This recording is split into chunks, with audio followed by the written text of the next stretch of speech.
Partai Persatuan Pembangunan gagal mendapatkan suara yang mencapai ambang batas parlemen di pemilu legislatif DPR RI 2024. Dengan demikian, partai berlambang Ka'bah ini pertama kali dalam sejarahnya tidak memiliki perwakilan di DPR RI. Kegagalan P3 yang menyakitkan tersebut berujung pada evaluasi kinerja sejumlah elit partai yang memimpin saat berlangsungnya pileg.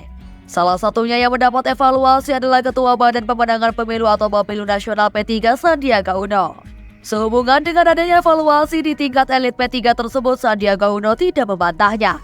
Pada Minggu 16 Juni 2024 ia mengatakan, "Saya telah mendapat evaluasi, untuk itu saya menyampaikan permohonan maaf. Dan kebetulan saya juga sudah tidak lagi mendapat tugas di Bapilu." Sandiaga yang saat ini menjabat sebagai Menteri Pariwisata dan Ekonomi Kreatif berpendapat, semua pihak di P3 harus mendapat evaluasi setelah gagal di Pileg DPR RI 2024. Sehingga partai yang berdiri sejak Orde Baru tersebut bisa mendapatkan jawaban atas kegagalan partai pada Pesta Demokrasi tahun 2024 ini. Sandiaga menyampaikan keprihatinannya dan menaruh simpati yang besar kepada semua pihak yang telah berjuang maksimal untuk kemenangan P3.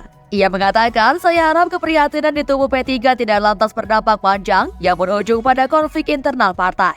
Sebagai catatan, semua gugatan hasil Pileg DPR RI 2024 dari P3 tidak satupun yang Mahkamah Konstitusi kabulkan. Adapun rinciannya, P3 mendaftarkan 24 gugatan ke MK mencakup hasil Pileg DPRD Kabupaten Kota, DPRD Provinsi, dan DPR RI.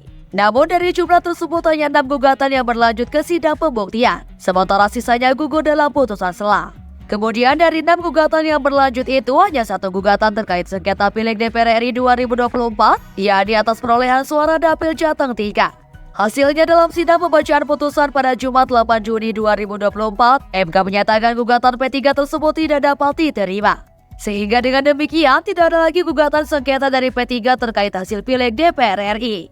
Menurut hasil yang KPU tetapkan, P3 memperoleh 5.878.777 suara dari total 84 daerah. Dari total suara sah Pileg DPR RI 2024 yang mencapai 151.796.631 suara, P3 hanya berhasil meraih 3,87% suara, kurang 0,12% dari ambang batas parlemen sebesar 4%.